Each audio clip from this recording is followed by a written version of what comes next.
जय हिंद। आपका most welcome है आपका प्यारा चैनल लली सीपी में। आज हम हाजिर हैं नन हिंदी सब्जेक्टिव का तीसरा वीडियो लेकर। ये वीडियो बहुत ही खास होने वाला है। अच्छा नंबर लाने के लिए आप समय निकाल कर इसे ज़रूर देखें। चलिए इस वीडियो की शुरुआत एक शायरी से करते हैं। होके मायूस न यूं शाम की तरह ढलते रहिए।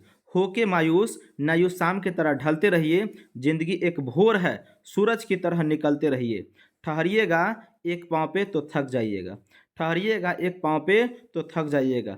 इसलिए धीरे धीरे ही सही मगर चलते रहिए। मेरे प्यारे विद्यार्थियों, जब तक आपका मंजिल ना मिले रुकना नहीं है। चलिए आज के क्वेश्चन की शुरुआत करते हैं। क्वेश्चन है, हामिद मिठाई या खिलौने के बदले चिमटा क्यों पसंद करता है? हामिद मिठाई या खिलौने के बदले चिमटा क्यों पसंद करता है? तो इसका जवाब में लिखेंगे, बचपन में यदि बच्चा अभावग्रस्त हो, बचपन में यदि बच्चा अभावग्रस्त हो तब वह वयस्क की तरह सोचने लगता है। वयस्क कहे तो बड़ों की तरह सोचने लगता है। हामिद ने सोचा कि मिठाई से केवल जीवा में स्वाद आता है। मिठाई से केवल जीवा में स्वाद आता है, जो कुछ क्षण के लिए होता है, जो कुछ क्षण के लिए होता है। खिलौना अगर लेंगे तो यह मिट्टी का बना हुआ है, जिस पर पानी पड़ते ही रंग उड़ जाएगा, ठोकर लगते ही टूट फूट जाएगा। लेकिन चिमटा न टूटेगा न फूटेगा, क्योंकि यह लोहा का बना है। यह दादी को काम भी आएगा। जब दादी रोटी सेकती है तो उसकी उंगलियां जल जाती हैं। यह दादी के लिए बहुत उपयोगी है। इन सभी बातों को सोचकर हामिद ने मिठाई या खिलौने के बदले चिमटा पसंद करता है। शायद आपको समझ में आ गया होगा। चलिए एक बार और बता देते हैं। बचपन में यदि बच्चा अभावग्रस्त हो तब वह वयस्क की तरह सोचने लगता है। हामिद ने सोचा कि मिठाई से केवल जीवा में स्वाद आता है, जो कुछ क्षण के लिए होता है। खिलौना मिट्टी का बना है, इस पर पानी पड़ते ही इसका रंग झड़ जाएगा, ठोकर लगते ही टूट फूट जाएगा। लेकिन चिमटा न टूटेगा न फूटेगा, क्योंकि यह लोहा का बना है। यह दादी को बहुत काम आएगा। जब दादी रोटी सेकती है तो दादी की उंगलियां जल जाती हैं। यह दादी के लिए बहुत उपयोगी है। इन सभी बातों को सोचकर हामिद ने मिठाई या खिलौने के बदले चिमटा पसंद करता है।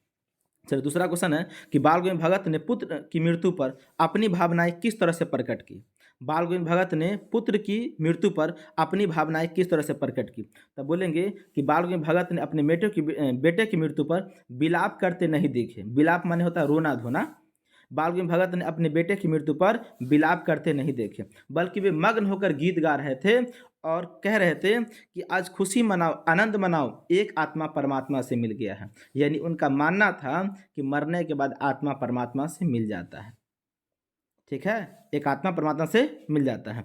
इस तरह बाल गोविंद भगत ने पुत्र की मृत्यु पर अपनी भावनाएं प्रकट की। क्या बोलेंगे कि बाल गोविंद भगत अपने बेटे की मृत्यु पर विलाप करते नहीं दिखे। विलाप माने रोते धोते नहीं दिखे, बल्कि वे मग्न होकर गीत गा रहे थे कि आनंद मनाओ, एक आत्मा परमात्मा से मिल गया है।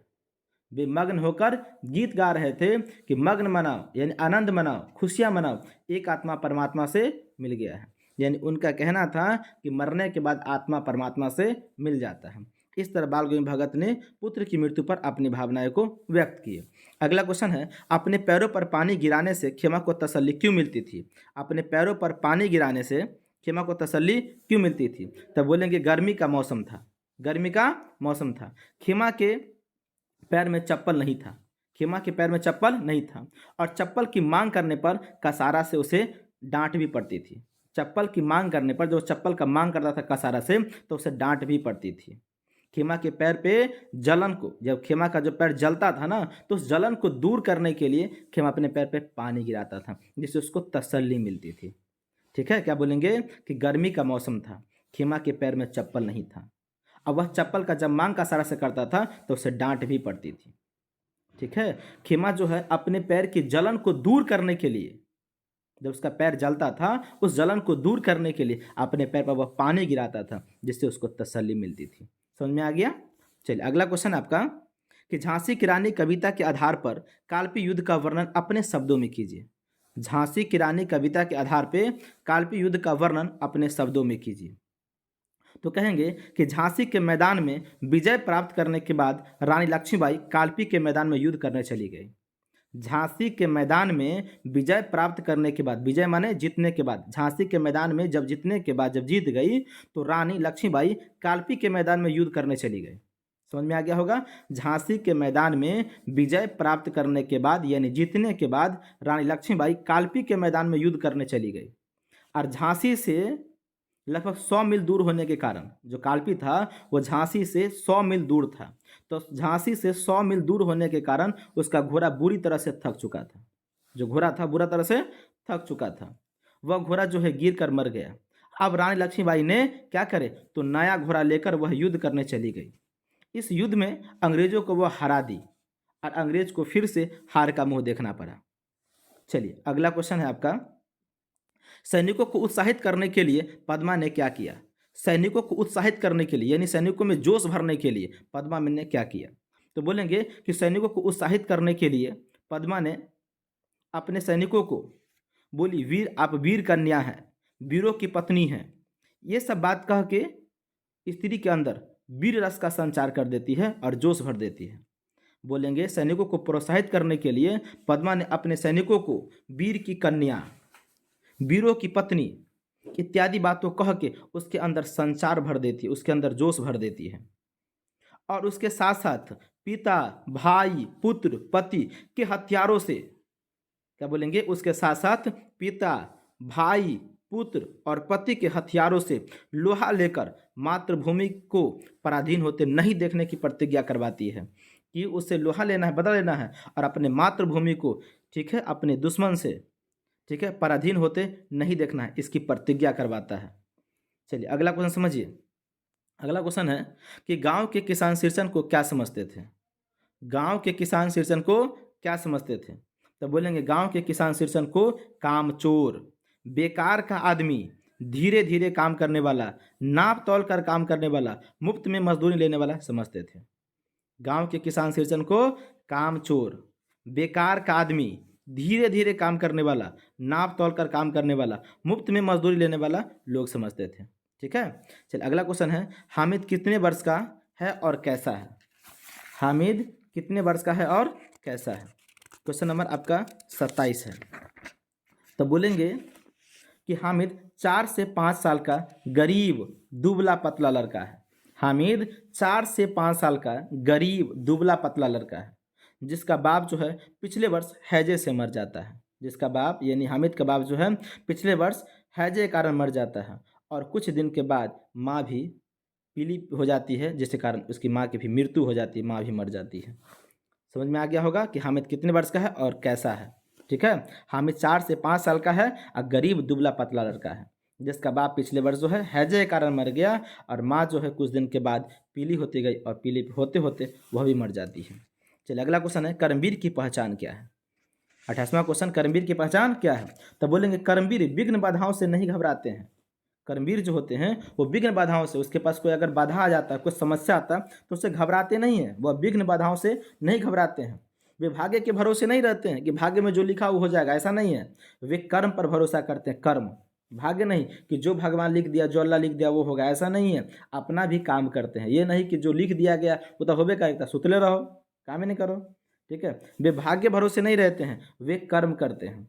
कर्मवीर आज के काम को आज ही करते हैं, वे कल पे नहीं टालते हैं। वे जैसा सोचते हैं ना वैसा ही बोलते हैं, आज जैसा बोलते हैं वैसा करके भी दिखाते हैं। ये नहीं कि हाँ हम टॉप कर जाएंगे मगर तैयारी कुछ भी नहीं है, कर कुछ भी नहीं रहे। हम बोल दें कि हम फर्स्ट कर जाएंगे, ठीक है, हमको फर्स्ट करना है, पर तैयारी फर्स्ट के लिए करते ही नहीं है। जो फर्स्ट के लिए तैयारी करना चाहिए, जो उसके लिए रास्ता उसको अपनाना चाहिए, वो अपनाते ही नहीं है। ठीक है। तो जो आप बोलते हैं, ठीक है, उसको करके भी दिखाना है। यही तो कर्मवीर की पहचान है। कर्मवीर समय का महत्व देता है, वह समय बर्बाद नहीं करता है, वह मेहनती होता है, वह आज के काम को आज ही करता है। ठीक है। ये सभी कर्मवीर का पहचान है। फिर से समझ लीजिए, कहेंगे कर्मवीर विघ्न बाधाओं से नहीं घबराते हैं, वे भाग्य के भरोसे नहीं रहते हैं, वे अपने कर्म पर भरोसा करते हैं। कर्मवीर आज के काम को आज ही करते हैं, वे कल पे नहीं टालते हैं। वे जैसा सोचते हैं वैसा बोलते हैं और जैसा बोलते हैं वैसा करके दिखाते हैं। कर्मवीर अपने समय को कभी भी बेकार नहीं करते हैं, वे आलस करते ही नहीं हैं, वो आलस का त्याग कर देते हैं, छोड़ देते हैं आलस को।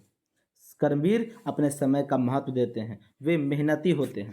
यही सब कर्मवीर की पहचान है। चलिए अगला क्वेश्चन है आपका कि पतोह बालगुन भगत को छोड़कर जाना नहीं चाहती है, क्यों। पतोह बालगुन भगत को छोड़कर क्यों नहीं जाना चाहती है। तो कहेंगे कि बेटे के श्राद्ध कर्म के बाद बेटे के, किसके बेटे के, बाल गोविंद भगत के बेटे के श्राद्ध कर्म के बाद, मरने के बाद श्राद्ध वगैरह होता है, ठीक है। तो कहेंगे बेटे के श्राद्ध कर्म के बाद पतों के भाई को बुलाकर साथ कर दिया और आदेश दिया, कह दिया कि जाओ इसको ले जाओ और इसका दूसरा शादी कर देना। किसको कह दिया, पुतों के भाई को। तो बोलेंगे बेटे के श्राद्ध कर्म के बाद पुतों के भाई को बुलाकर, पुतों के भाई को बुलाकर उसका साथ कर दिया, यानी भाई का साथ कर दिया और भाई को आदेश दे दिया कि इसको ले जाओ इसका दूसरा शादी कर दो। पुतों बहुत अत्यंत सुशील थी, पुतों जो थी अत्यंत सुशील थी, बहुत ज़्यादा सुशील थी, मासूम थी। रो रो कर कह रही है कि मैं चली जाऊंगी तो आपके बुढ़ापे का सहारा कौन होगा, आपके बुढ़ापे में आपको खाना कौन बना के देगा, बीमार पड़ने पर पानी कौन देगा। लेकिन बाल गोविंद भगत का निर्णय अटल था। उसने कहा कि तू चली जा, नहीं तो मैं घर से चला जाऊंगा। बेचारी क्या करती, लास्ट में बेबस होकर उसे जाना पड़ा। ठीक है, क्या बोलेंगे कि बेटे के श्राद्ध कर्म के बाद पुतोह के भाई को बुलाकर साथ कर दिया और आदेश दे दिया कि इसको दूसरी शादी कर दो। पुतोह तो बहुत ही अत्यंत सुशील थी, वह रो रो कर कहती है कि मैं चली जाऊंगी तो आपके बुढ़ापे का सहारा कौन होगा, बीमार पड़ने पर पानी कौन देगा। लेकिन बाल गंगाधर भगत का जो निर्णय था बड़ा अटल था। उसने बोल दिया अगर तू नहीं जाएगी तो मैं घर से चला जाऊंगा। बेचारी करती तो क्या करती, उसको जाना पड़ा। चलिए अगला क्वेश्चन है, अगला क्वेश्चन और लास्ट क्वेश्चन है, हुंड्रू का झरना कहाँ है तथा इसकी क्या विशेषता है। 30वां क्वेश्चन, हुंड्रू का झरना कहाँ है तथा इसकी क्या विशेषता है। तो कहेंगे हुंड्रू का झरना झारखंड राज्य के छोटा नागपुर जिले में है। हुंड्रू का झरना झारखंड राज्य के छोटा नागपुर में है। यहाँ से दो ऑब्जेक्टिव आपका बन जाएगा कि हुंड्रू का झरना किस राज्य में है, झारखंड राज्य में, और किस जिला में है झारखंड के, तो छोटा नागपुर में। ठीक है, तो बोलेंगे हुंड्रू का झरना झारखंड राज्य के छोटा नागपुर जिले में है, जो रांची से 27 मील की दूरी पे है, जो रांची से 27 मील की दूरी पे है। तीन ऑब्जेक्टिव यहाँ से निकलेगा कि हुंड्रू का झरना जो है रांची से कितने मील की दूरी पे है, तो 27 मील। तो समझ में आ गया होगा। सुनिए, हुंड्रू का झरना झारखंड राज्य के छोटा नागपुर जिले में है, जो रांची से 27 मील की दूरी पर है, जो रांची से 27 मील की दूरी पर है। हुंड्रू का झरना अत्यंत सुंदर है, मनमोहक है और आनंददायक है, ये इसकी विशेषता है। ठीक है, यहाँ की हरियाली एक जादूगर की तरह है। यहाँ की जो हरियाली है एक जादू की तरह है। वहाँ जाने के बाद लोग का मोह जो है ना, ऐसा लगता है कि मन मरा गया है, मोह मरा गया है, वहाँ से आने का मन ही नहीं करता, वहाँ से आने का दिल ही नहीं करता। इतना सुंदर, इतना अच्छा लगता है वहाँ। ठीक है, तो बोलेंगे हुंड्रू झारखंड राज्य के छोटा नागपुर जिले में है, जो रांची से 27 मील की दूर पे है। यह झरना अत्यंत सुंदर, मनमोहक और आनंददायक है। यहाँ की हरियाली एक जादू की तरह है, जहाँ जाने के बाद लोग को आने का दिल ही नहीं करता है, लोग का मोह लगता है उसमें मिल गया है। ठीक है, यह हुंड्रू के झरना का एक विशेषता है। चलिए, टोटल क्वेश्चन खत्म होता है, मगर इसका समापन एक शायरी से करेंगे, ध्यान से आप लोग सुनेंगे।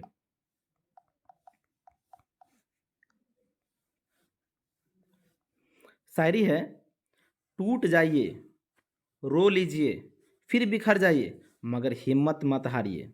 ठीक है, फिर आप देखिए कि दुनिया में आप कितने ऊपर जाते हैं। ठीक है, ये शायरी नहीं है पर एक अच्छा वचन है जिसे आपको सुनना है कि अगर आपको कुछ हो जाता है, अगर आप टूट जाते हैं तो कोई दिक्कत नहीं है, टूट जाइए, थोड़ा सा रोना है रो लीजिए, बिखरना है बिखर जाइए, मगर हिम्मत मत हारिए। अगर आप सोचे हैं कि हमको टॉप करना है तो टॉप करना है, हिम्मत बीच में मत हारना है। ठीक है, फिर एक दिन आप देखिए दुनिया में सबसे ऊपर आप रहेंगे। ठीक है, धन्यवाद, जय हिंद, जय भारत।